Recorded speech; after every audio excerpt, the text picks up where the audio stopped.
Sa isang tahimik na bahagi ng Galilee, habang hinuhukay ng mga archaeologists ang isang lumang lugar, bigla silang nakatagpo ng isang bagay na hindi lang basta interesting, kundi maaring yumanig sa buong pundasyon ng Christian history. Habang inaalis nila ang putik at mga bato, lumitaw ang isang 1,500-year-old Byzantine church, isang sinaunang simbahan na nakatago sa ilalim ng lupa ng higit 1 milenyo. At hindi lang basta simbahan, may nakaukit pa na mensahe sa sahig nito, isang mosaic na napakalinaw na parang ginawa lang kahapon. At ang nakasulat dito, isang linya sa lumang Greek na diretsong tumutukoy kay Peter, hindi lang bilang apostol, kundi bilang chief of the apostles at tagapagdala ng susi sa kaharian ng langit.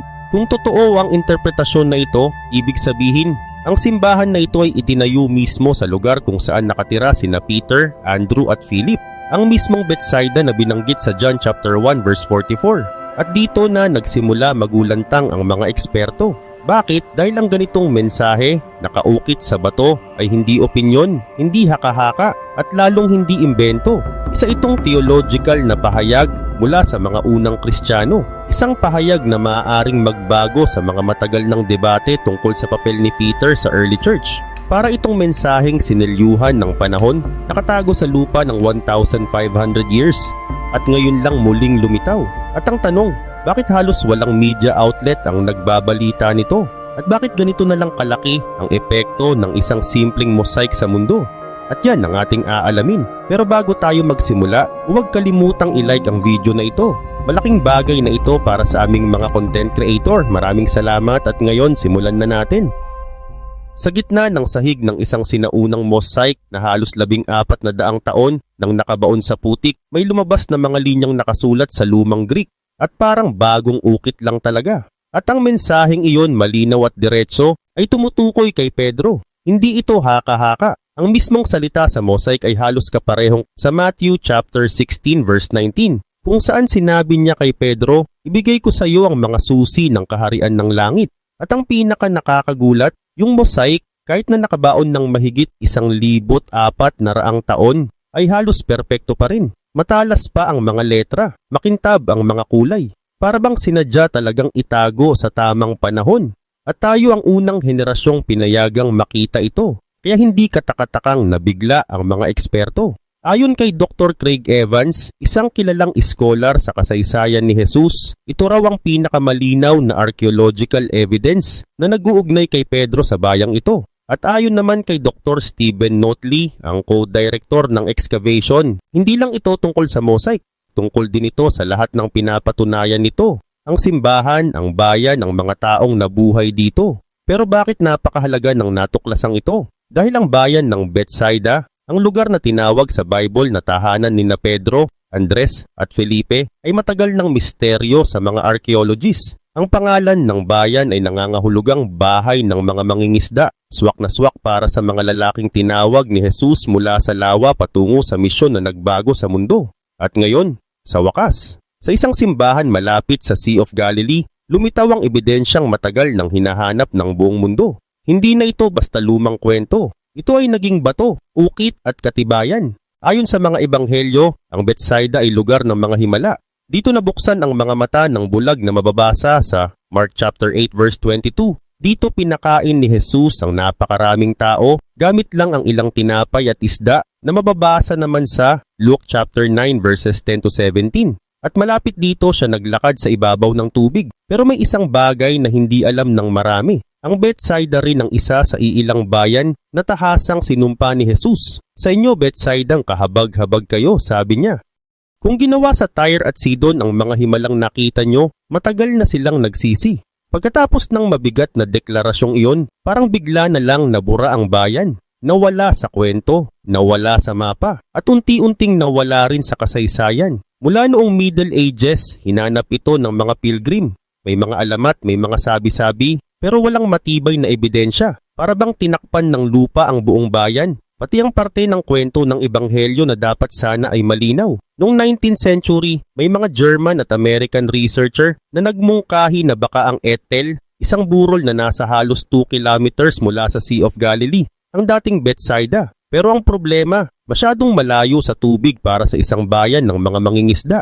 Wala halos bakas ng Roman era structures na babagay sa panahon ni Jesus. Hindi ito tugma sa panahon, hindi tugma sa lokasyon, hindi tugma sa kwento. Nagbago ang ihip ng hangin matapos ang Six-Day War noong 1967 nang muling mabuksan ang lugar sa mas malawak na paghuhukay. Doon nagsimulang mapansin ang El Araj, isang mababang bahagi ng lupa mas malapit sa Sea of Galilee. Dumami ang nahukay, mga piraso ng palayok salamin at mosaic na nagpapakitang matagal na nanirahan ang mga tao rito. Pero ang tunay na pag-usad ay dumating noong early 2000s. Nang lumipad si Pope John Paul II sa ibabaw ng lugar, may inabot sa kanya ang excavation team, isang replika ng sinaunang susi na nakita roon. Maliit lang ang bagay na yun, pero malalim ang kahulugan. Kasi ang susi ay simbolo ng autoridad ni Pedro ayon sa Matthew chapter 16. Pagsapit ng 2016, sinimulan ng full-scale archaeological dig sa El Araj. Backed by major institutions tulad ng University of Nebraska at Omaha, naging masinsinan ang paghuhukay. At sa unang season pa lang, may nakita agad mga Roman era coins, mga tools mula 1st century, mga gusaling tumutugma sa panahon ni Jesus pagsapit ng 2018. Nahanap na nila ang pundasyon ng isang Byzantine basilica kasama ng mga palatandaang may bathhouse, guest rooms at public complex. At pagkatapos nito, dumating ang pinakamatinding ebidensya, ang mga inscription. Sa gitna ng isang napakanipis na mosaic na pinalibutan ng detalyadong geometric na disenyo, may nakaukit na mensaheng Greek, isang panalangin ginawa para sa isang lalaking ang pangalan ay Constantine. Hindi ito ang kilalang emperador, kundi malamang isang lokal na taga-suporta ng simbahan. At doon mismo, malinaw na nakasulat ang pangalan ni Pedro, hindi lang bilang alagad, kundi bilang pinuno ng mga apostol at tagapagdala ng mga susi ng mga kalangitan. Walang paligoy-ligoy ang salita, diretso, matapang at puno ng kahulugang teolohikal. Nakahanay ito sa sinulat ng isang Bavarian bishop na si Willibald noong 8th century. Ayon sa kanyang travel record, isang historical journal ng isang religious pilgrim, bumisita siya mismo sa Bethsaida at tumuloy sa isang simbahan na nakatalaga kina Pedro at Andres. Matagal nang tinawag na alamat lang ang kwento niya. Pero ngayon ang mismong simbahan na inilalarawan niya, tila natagpuan na. Totoo ang mga bato, buhay ang mga titulo, at ang wikang ginamit, diretsong teolohiya, ay nagpapakita kung ano talaga ang pinaniniwalaan ng mga unang Kristiyano tungkol kay Pedro. Sa ilalim ng napakakapal na lupa sa Galilea na tinabunan ng baha, panahon at hindi na mapigilang paglipas ng mga siglo, may nakatagong istruktura na tahimik na naghihintay. Hindi ito ordinaryong lugar. Simbahan ito na itinayo noong panahon ng Byzantine at nakapatong pa sa mas lumang Romanong layer. Parang timeline ng pananampalataya na nakaimbak sa mismong lupa. Nang magsimula ang paghuhukay noong 2016, tanong ang dala ng mga archaeologists, pero mabilis silang binigyan ng sagot ng lupa. Lumitaw ang pundasyon ng isang malaking simbahan, kasama ang isang bathhouse at isang sinaunang gusaling parang tuluyan or lodging para sa mga pilgrim. Ay eksaktong infrastruktura na inaasahang makikita sa isang lugar na dinarayo ng mga taong naglalakbay para sa pananampalataya. At dito bumalik ang pinakamahalagang piraso, ang mga nakasulat. 3 Greek inscriptions ang natagpuan sa sahig ng simbahan. 2 ay wasak pero ang isa, halos perpekto, ay parang naka-freeze sa oras. Sa loob ng isang eleganteng bilog na frame ng mosaic, ito ang nakaukit.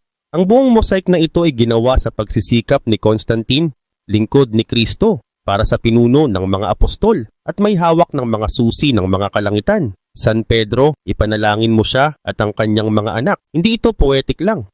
Ito ay malinaw na pahayag ng doktrina. Hindi tinawag si Pedro na simpleng disciple. Tinawag siyang pinuno, isang titulo ng autoridad, hindi pagkakapantay-pantay. At ang mensaheng itinago sa mosaic na ito ng higit sa 1400 years, ngayon lang muling umingay.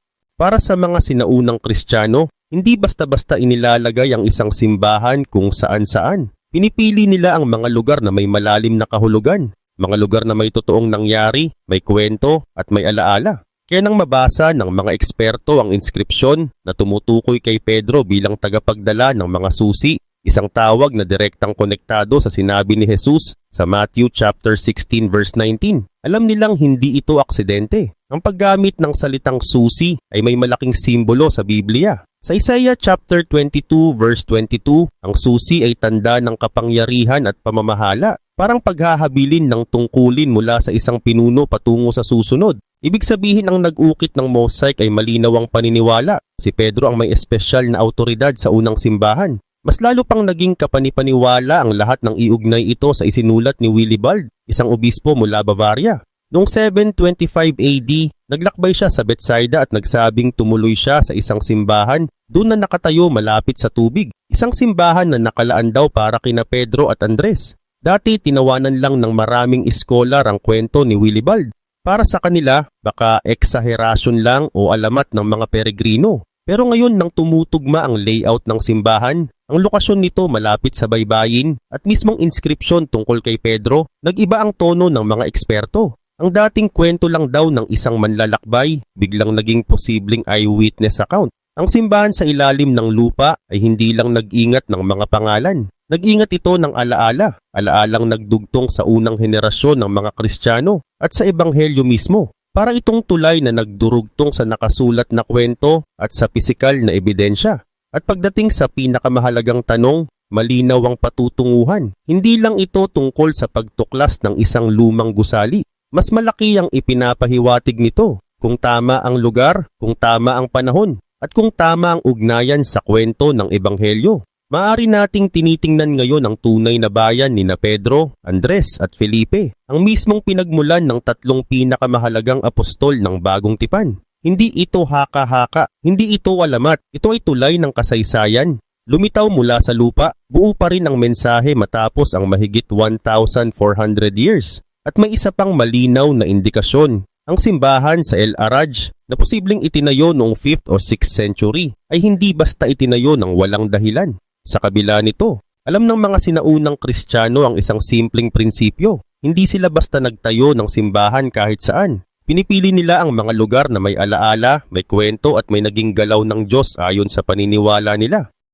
Kaya sa buong Holy Land, halos lahat ng pinakatanyag na simbahan ay nakatayo mismo sa ibabaw ng mga lugar na inalala ng mga tao. Mga lugar na tila humahawak sa mga pangyayari mula sa panahon ni Jesus. Sa Bethlehem, ang Church of the Nativity ay nakatayo sa ibabaw ng kuweba na pinaniwala ang lugar ng kapanganakan ni Kristo. Sa Jerusalem, ang Church of the Holy Sepulchre ang nakamarka sa tradisyonal na lokasyon ng kanyang pagkakapako at muling pagkabuhay. Sa Nazareth, ang Church of the Annunciation ang nagpapaalala sa mensaheng ibinigay ng anghel kay Maria. At ngayon posibleng isa pang matagal nang hinahanap na lugar ang muling lumilitaw, ang Bethsaida. Isang bayan na matagal nang pinagdedebatehan, matagal nang naliligaw sa mapa ng kasaysayan, pero ngayon ay unti-unting bumabangon mula sa lupa sa tulong ng mga bagong paghuhukay. Ang mga taong nagtayo ng sinaunang simbahang iyon, hindi sila gumamit ng archaeology, GPS o carbon dating. Ang meron sila ay alaala, mga kwentong ipinasa ng matatanda, mga tradisyong hindi pa nabubura at isang uri ng spiritual map na ginagabayan ng paniniwala. Alam nila kung saan magtatayo dahil sariwa pa sa isip ng mga komunidad ang nangyari sa lugar na iyon. At ang mga natuklasan sa El Araj ay nagpapatunay na buhay ang lugar noong unang siglo. May nakita silang ancient coins, ceramics, tools at mga pader ng mga sinaunang bahay. Malinaw na ito'y isang abalang fishing village. Totoong tao, totoong pamayanan, at posibleng totoong pinanggalingan ng ilang apostol. At sa ibabaw ng lahat ng yon may nakatayong simbahan. Hindi basta simbahan, kundi isang simbahan na nakalaan kay Pedro. Si Pedro ang lalaking mismong sinabihan ni Jesus ng, "I will give you the keys of the kingdom of heaven." Pero ang pinakakapanapanabik ay nasa mismong sahig ng simbahan. Doon sa gitna ng mosaic may nakaukit na ancient Greek inscription. Hindi lang nito pinararangalan si Pedro bilang banal o alagad. Tinatawag niya si Pedro bilang Chief of the Apostles, isang titulo na hindi simpleng papuri, kundi malinaw na paniniwala ng mga unang Kristiyano tungkol sa kanyang autoridad. Ang salitang ginamit ay kurios, isang terminong nagpapahiwatig ng pamumuno at pagiging higit sa iba. At ito ang mas nakakagulat. Ang inskripsyon ay nasa Greek, hindi Latin. Hindi ito nagmula sa Rome. Nagmula ito sa mga lokal na Kristiyanong nanirahan mismo sa lugar. Mga taong mas malapit sa panahon, mas malapit sa alaala, at mas malapit sa kwentong kanilang pinaniniwalaan. Ang lahat ng ito ay perpektong tumutugma sa isinulat ni Willibald, isang Bavarian na obispo, noong 725 AD.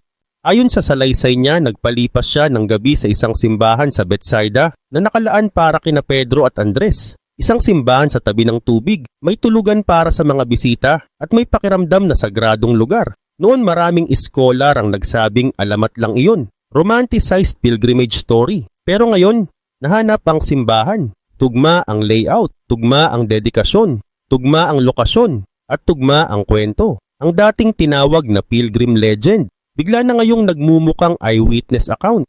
Ang simbahan sa ilalim ng lupa ay hindi lang nag-ingat ng pangalan at panalangin. Iningatan nito ang memorya ng isang komunidad.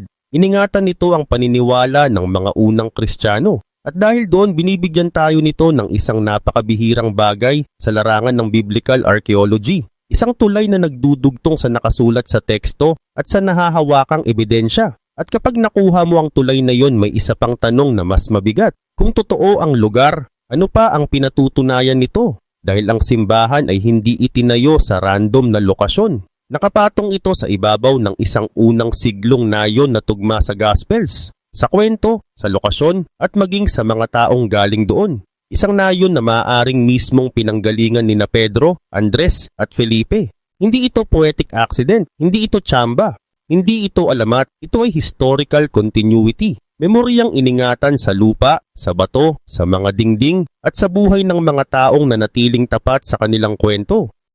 At ngayon matapos ang mahigit 14 na siglo, muling lumilitaw ang kwento. At sa lakas ng ebidensyang ito, lumalakas din ang isang lumang paniniwala na may mga lugar talaga kung saan naganap ang kwento. At may mga bakas na sadyang hindi kayang tabunan ng panahon. Hindi ito galing sa Roma. Hindi ito gawa ng mga pari noong Middle Ages. At lalong hindi ito idinagdag lang para palakasin ang kapangyarihan ng Papa. Ang nakasulat sa mosaic ay Greek. Inilatag mismo ng mga Byzantine Christian ilang siglo bago pa nagsimula ang Great Schism. Mas malapit sila sa panahon at lugar ng mga apostol kumpara sa sinumang sumunod na henerasyon. At dito nagiging napakahalaga ng natuklasan. Ipinapakita nito na matagal nang umiiral ang paniniwala na si Pedro ay may natatanging autoridad na siya ang nangunguna sa mga apostol, hindi bilang imbento ng Roma, kundi bilang paniniwala ng buong sinaunang simbahan, mula east hanggang west habang iisa pa ang kanilang tradisyon. Pero ang mas nakakagulat, ang pangalawang titulo na nakaukit sa mosaic, tagapagdala ng mga susi ng kaharian ng langit. Hindi ito metaphor, hindi ito ornamental decoration sa sahig. Ito ay tuwirang pagbanggit sa Matthew chapter 16 verse 19. Ang eksaktong talata kung saan sinabi ni Jesus kay Pedro na ibinibigay niya ang mga susi, simbolo ng espiritual na autoridad at responsibilidad. Sa loob ng ilang daang taon, ang talatang ito ang naging pundasyon ng Catholic theology. Pinagdebatehan sa mga council, pinag-initan noong Reformation at paulit-ulit na ipinaliwanag sa catechisms. Pero ang mahalaga dito, bago pa nagkaroon ng mga debate, bago pa nagkaroon ng East-West split, at bago pa magbangayan ng mga teologo, nakaukit na ito sa bato. Inilagay ito ng mga taong malapit pa sa panahon ni Pedro. Mga komunidad na nakatira mismo sa rehiyon kung saan nangisda at naglakad si Pedro kasama si Jesus. Hindi nito pinatutunayan ang lahat, pero pinatutunayan nito ang isang napakahalagang bagay, na ang natatanging papel ni Pedro ay ikinikilala na, iginagalang na, at isinasabuhay na ng mga sinaunang Kristiyano kahit hindi pa nahahati ang simbahan. Sa mismong lupa kung saan nagtrabaho si Pedro bilang mangingisda, sa mismong rehiyong nagbigay buhay sa kanyang kwento. Dito natin nakitang malinaw kung paano siya tiningnan ng unang simbahan. Hindi bilang isa lang sa 12, kundi bilang ang taong hinirang upang pamunuan sila. At ngayon matapos halos 2,000 taon, ang debate tungkol kay Pedro ay patuloy pa ring umiikot sa tradisyon, sa kasaysayan at sa pananampalataya. Ngunit ang mosaic na ito, tahimik man ngunit matapang, ay nagbibigay ng boses mula sa nakaraan. Isang paalala kung paano siya tunay na inalala ng pinakaunang mga mananampalataya. May mga nagsasabi na hindi naman si Pedro ang natatanging may autoridad at madalas nilang binabanggit ang Matthew chapter 18 verse 18 kung saan sinabi ni Jesus na ang mga apostol ay binigyan din ng kapangyarihang mag-bind at mag-loose. Ibig sabihin may spiritual authority rin sila. Totoo yun. Binigyan nga sila ng kapangyarihan. Pero may isang bagay na hindi ibinigay sa iba, ang mga susi, at napakahalaga ng detalyeng iyon. Noong sinaunang panahon ang susi ay hindi basta gamit pang bukas ng pinto. Ito ay simbolo ng pamamahala, ng eksklusibong access at ng autoridad na ipinagkatiwala ng hari sa isang tagapangasiwa. Isang taong may kapangyarihang kumilos sa pangalan ng hari kapag wala ito. Ang ideyang ito ay nagmula sa Isaiah chapter 22 verse 22, kung saan sinabi ng Diyos tungkol kay Eliakim, ilalagay ko sa kanyang balikat ang susi ng sambahayan ni David. Kapag binuksan niya, walang makapagsasara at kapag isinara niya, walang makapagbubukas. Matagal na itong nakikita bilang larawan ng magiging autoridad ni Kristo at ng taong paglalaanan niya ng natatanging tungkulin. Kaya pagdating sa Matthew chapter 16, malinaw ang koneksyon. Ang susi ay hindi pangkaraniwang simbolo. Ito ay tanda ng natatanging autoridad. At ngayon ang koneksyon na yon ay lalo pang tumitibay dahil sa natuklasan sa El Araj. Ipinapakita ng archaeological discovery na ito na ang paniniwalang si Pedro ang may espesyal na papel, na siya ay may natatanging autoridad at posibleng kahalili. Hindi ideyang naimbento lang paglaon ng Roma. Hindi rin ito doktrinang limitado sa katolikong tradisyon. Ito ay paniniwala ng maagang Byzantine Church, ilang siglo bago pa mabuo ang medieval papacy, at mas matagal bago nangyari ang East-West Schism. Sa isang inscription na yon sa sahig ng sinaunang mosaic, nagtagpo ang kasulatan, tradisyon at alaala. At dito makikita na kahit sa mismong Galilea, sa lugar kung saan naglakad si Pedro, nangingisda at sumunod kay Jesus, itinuturing siya ng mga unang Kristiyano bilang tagapag-ingat ng mga susi ng kaharian ng langit. Hindi nito pinapatunayan ang buong istruktura ng modernong papa. Hindi rin nito pinipilit ang sinuman na maging Katoliko. Pero pinapatatag nito ang ideya na ang interpretasyon tungkol kay Pedro bilang pinuno ay nakabaon sa napakalalim na kasaysayan, hindi gawa-gawa lamang. Para sa mga hindi Katoliko, hindi ito atake sa pananampalataya, pero ito ay paanyaya, paanyayang pag-isipan. Kung ang isang paniniwala ay umabot sa iba't ibang siglo, lumampas sa iba't ibang imperyo, tumawid sa iba't ibang wika at liturhiya, madali ba talaga itong balewalain? O baka naman nagbubukas ito ng mas malalim na usapan tungkol sa pamumuno, autoridad at pagkakaisa sa loob ng simbahan? Ang natuklasang ito ay hindi nagtutulak ng konklusyon, pero nagbibigay ito ng tanong na hindi pwedeng takasan. Ang simpleng paghuhukay sa baybayin ng Galilea ay nauwi sa isang napakahalagang sandali, isang tagpuan ng pananampalataya, kasaysayan at kasulatan na literal na nakaukit sa bato. Ang mosaic sa El Araj ay hindi lang artifact, isa itong boses mula sa nakaraan, malinaw, matatag at himalang napanatili sa mahabang panahon. At ang mensaheng dala nito ay hindi lang pangalan ni Pedro, kundi ang tungkulin niya, ang autoridad niya at ang ala-alang ingat na iningatan ng unang Kristiyano. Hindi lang ito tungkol sa heograpiya o sa pisikal na paghuhukay, ito ay tungkol sa tuloy-tuloy na paniniwala na tumawid sa libu-libong taon. At ngayon ay pinatutunayan ng mismong lupa kung saan ito nagsimula. Sa panahong maraming tao ang nagdududa kung mapagkakatiwalaan ba ang sinaunang tradisyon, ang tahimik na inskripsyong ito ay parang kulog na hindi sumisigaw, malakas kahit hindi maingay.